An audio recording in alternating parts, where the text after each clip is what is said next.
Well, a wet barrel hydrant is a fire hydrant that typically has the same use as any fire hydrant. A source of water for firefighters to use for fire, flush water lines, fill water trucks, and serve as a construction bypass.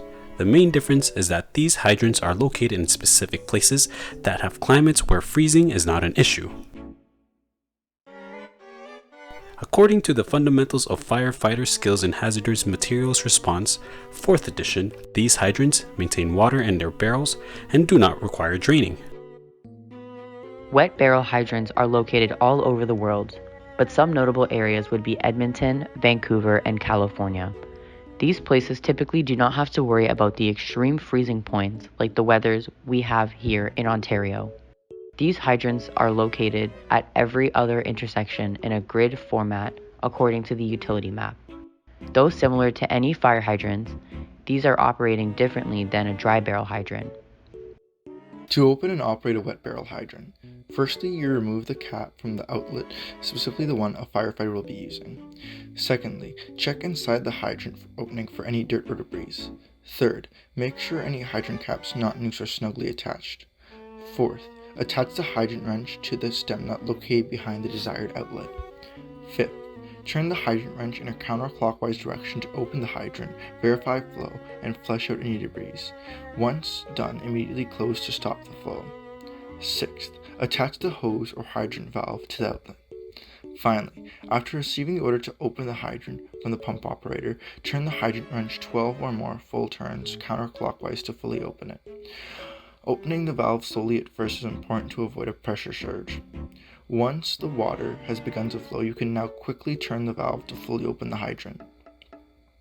Once the operation is finished, firefighters will need to properly shut down the wet barrel hydrant. First, turn the hydrant wrench until the valve opposite the outlet you are using is closed. Second, allow the hose to drain by opening a drain valve or disconnecting a hose connection downstream. Make sure to do this slowly to allow any remaining pressure to escape. Finally, replace the hydrant cap. Wet barrel hydrants are made out of multiple different types of metal. The most common are ductile iron, stainless steel, and bronze. Ductile iron is commonly used in areas that do not have a body of ocean water. Stainless steel and bronze are used in coastal areas as it is better protection from corrosion. Stem and stem nuts are made out of low zinc and low lead bronze, which makes it safe for drinking water. The standard wet barrel hydrants use a threaded nozzle. These hydrants have one or more valve openings above the ground line. They have separate valves that control the flow of water to each individual outlet.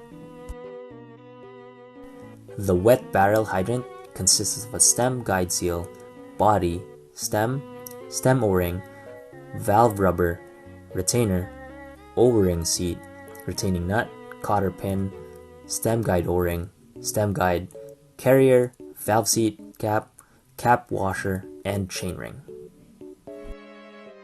In conclusion, the difference between a wet barrel and a dry barrel hydrant primarily stems from the climate of the environment and the location of water inside the hydrant.